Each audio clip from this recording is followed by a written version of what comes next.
যেহেতু ছাত্ররা যখন 31শে ডিসেম্বর প্রস্তাব করেছিলেন যে ওনারা একটি ঘোষণাপত্র দিবেন, কিন্তু সরকার যখন বিষয়টা অনুভব করলেন যে এই বিষয়টা যদি শুধুমাত্র ছাত্রদের দিক থেকে যায় ওয়াইডার কনসেনসাসের বাইরে, তাহলে সেটা হয়তো বাংলাদেশে যে ইউনিটি আছে এবং স্টেবিলিটি আছে সেটার জন্য ক্ষতিকর হতে পারে। ফলে তো সরকার একটি দায়িত্ব নিয়েছে যে সবগুলো পক্ষের সাথে মিলে একটি ডকুমেন্ট রেডি করবেন, এবং আমরা আশা করছি সরকার সবগুলো রাজনৈতিক পক্ষ এবং শুধুমাত্র রাজনৈতিক নয় বরং গণঅভ্যুত্থানের যতগুলো পক্ষ আছে, যত ধরনের পক্ষ আছে সবার সাথে কথা বলে সরকার আগামী সপ্তাহের মধ্যে এই ডকুমেন্টটির ব্যাপারে এবং কবে এই ঘোষণাপত্র, কিভাবে এই ঘোষণাপত্র প্রকাশিত হবে অথবা ঘোষিত হবে সেই সম্বন্ধে সরকার আগামী সপ্তাহের মধ্যেই সবার সাথে পরামর্শের ভিত্তিতে সর্বসম্মতিক্রমে সিদ্ধান্তটি জানাবে। শিক্ষার্থীদের দাবি 15 জানুয়ারি ছিল, কিন্তু সরকার যে জায়গাটি চাচ্ছে যে সবার সাথে যেহেতু কথা বলতে হবে, সরকার হয়তো কিছু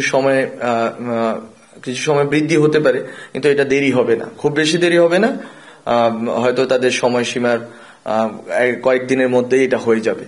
এবং এটা আমরা আশা করি যে এটা যদি ওয়াইডার কনসালটেশনের ভিতরে 15 জানুয়ারি হয় 15 জানুয়ারি হতে পারে, কিন্তু সরকার যেটা চাচ্ছে যে সব পক্ষগুলোর সাথে এই কনসেনসাসের ভিত্তিতে করুক। এটা আমরা মনে করি শিক্ষার্থীরা এই ধৈর্য ধারণ করবেন, সংযম দেখাবেন,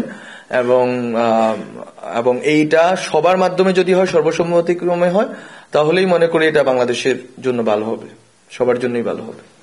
আমরা মূলত ইনফরমালি অনেকের সাথে কথা বলেছি, 31 ডিসেম্বর থেকেই কথা বলছি ইনফরমালি, বাট ফরমালি আমরা আগামী সপ্তাহ থেকে বসা শুরু করব।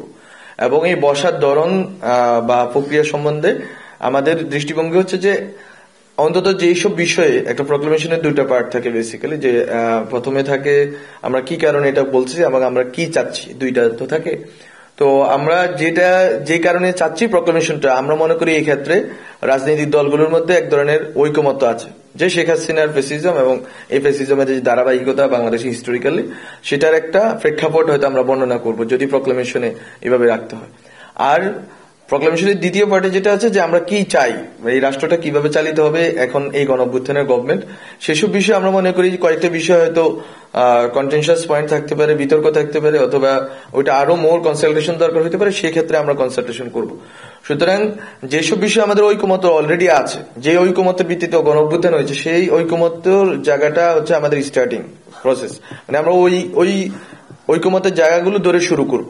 যেমন আপনারা দেখেছেন যে বিএনপি অলরেডি বলেছে যে যাতে তাদের 16 বছরের যেই সংগ্রাম, দীর্ঘ সংগ্রাম, এটা স্বীকৃত শুধুমাত্র তাদের নয়, আমরা মনে করি যত রাজনৈতিক দল, সাংস্কৃতিক সংগঠন বা বিভিন্ন ব্যক্তি বিশেষেরও তো অনেক সংগ্রামের ইতিহাস আছে।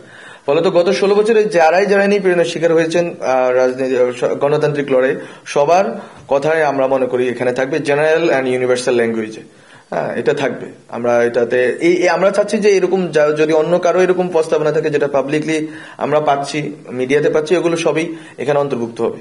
এটা আমরা চাই ইনক্লুসিভ একটা ডকুমেন্ট হোক, ইউনিফাইড একটা ডকুমেন্ট হোক। ঘোষণাপত্র কিন্তু প্রস্তাবনা স্টুডেন্টরাও দিয়েছে, অলরেডি তারা একটা প্রস্তাবনা দিয়েছে, এবং ঘোষণাপত্র কিন্তু সরকার দিবে না। সরকার ঘোষণাপত্রকে এবং ঘোষণাপত্রের যে প্রক্রিয়াটা এটা ফ্যাসিলিটেট করছে, কিন্তু ঘোষণাপত্র আসবে সবার ঐকমত্যের ভিত্তিতে, সব রাজনৈতিক পক্ষ এবং দল এবং সাংস্কৃতিক সামাজিক সংগঠনগুলোর ঐকমত্যের ভিত্তিতে। সুতরাং এই দুইটা জিনিস কিন্তু ডিফারেন্স। আমরা গভর্নমেন্ট নিজে বানাইয়া কোনো প্রক্লেমেশন আমরা দিচ্ছি না, বরং সবার ঐকমত্যের ভিত্তিতে শিক্ষার্থীদের প্রস্তাবনা এবং সবার ঐকমত্য, এই ভিত্তিতে প্রস্তাবনাটি যাবে, ঘোষণাপত্রটি প্রণীত হবে এবং ঘোষিত হবে।